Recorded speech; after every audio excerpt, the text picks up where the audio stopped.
নমস্কাৰ স্বাগতম জনাইছো সকলোকে ডেইলি অসম 24/7 লৈ মই কংকনাত আছে লৈছো পুৱাৰ বাতৰি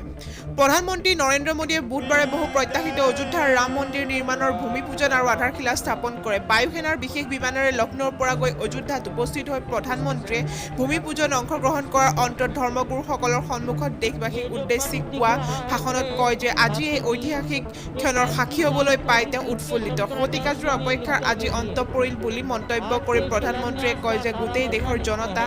আজি আবেগিক হৈ আছে সেয়েহে তেওঁ দেশৰ লগতে সমগ্ৰ বিশ্ব আৰু ৰাম ভক্তসকললৈ কোটি কোটি প্ৰণাম জনায় মোদীয়ে কয় যে আজি কেৱল অযোধ্যাতে নহয় সমগ্ৰ বিশ্বতে জয় শ্ৰীৰাম ধ্বনি উচ্চাৰিত হৈছে ৰাম আজিও আমাৰ মনত বিদ্যমান আমাৰ সংস্কৃতিৰ আধাৰ ৰাম মন্দিৰেই নতুন প্ৰজন্মক আস্থা আৰু প্ৰেৰণা যোগাব বুলি মন্তব্য কৰি তেওঁ লগতে কয় যে ৰাম মন্দিৰ নিৰ্মাণৰ বাবে কেইবাটাও প্ৰজন্ম সাধনা কৰি আহিছিল আৰু আজি এয়া বাস্তৱত ৰূপায়িত হ'ল তেওঁ কয় যে আজি এই ঐতিহাসিক দিনটোৱে যুগ যুগান্তৰলৈ ভাৰতবৰ্ষৰ বিজয় ধ্বজ উৰুৱাই ৰাখিব আৰু ৰাম মন্দিৰৰ ভূমি পূজনৰ দিনাই শোণিতপুৰত উত্তপ্ত পৰিস্থিতি বজৰং দলৰ সদস্যৰ ওপৰত জঁপিয়াই পৰিল একাংশ উপায়ুক্তকো আক্ৰমণৰ অপচেষ্টা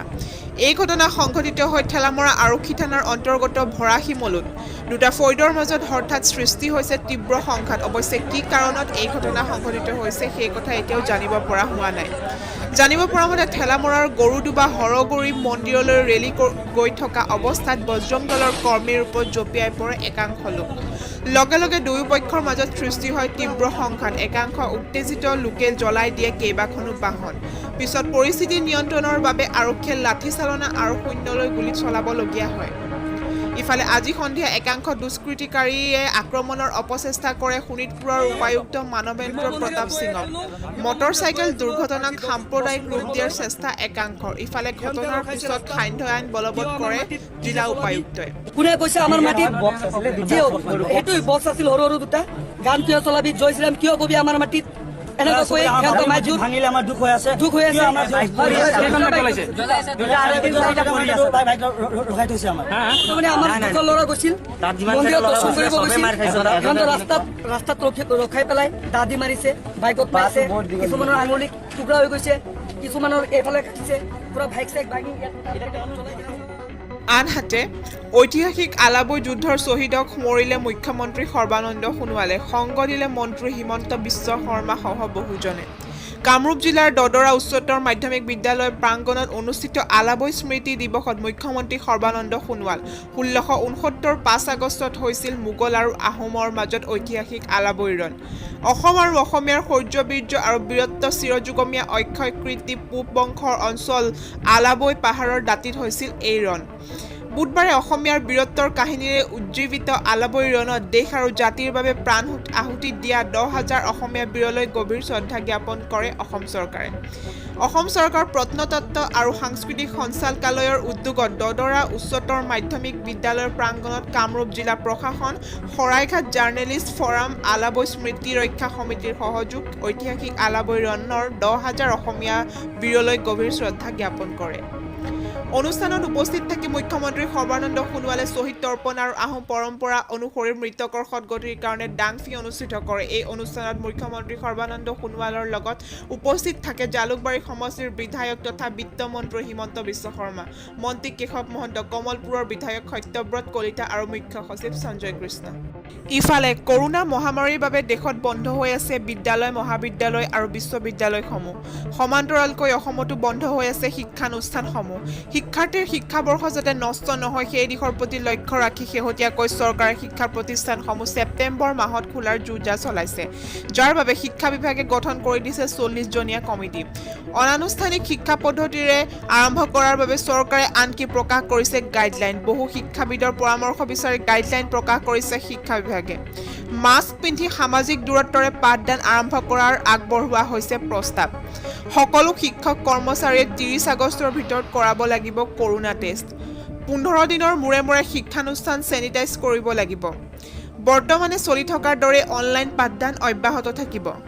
প্ৰথম শ্ৰেণীৰ পৰা চতুৰ্থ শ্ৰেণীলৈ কোনো পাঠদান আৰম্ভ নহ'ব পঞ্চম শ্ৰেণীৰ পৰাহে আৰম্ভ হ'ব পাঠদান মিড ডে মিলৰ ৰেচন বিতৰণ কৰোঁতে দিয়া হ'ব প্ৰশ্ন কাকত আৰু এছাইনমেণ্ট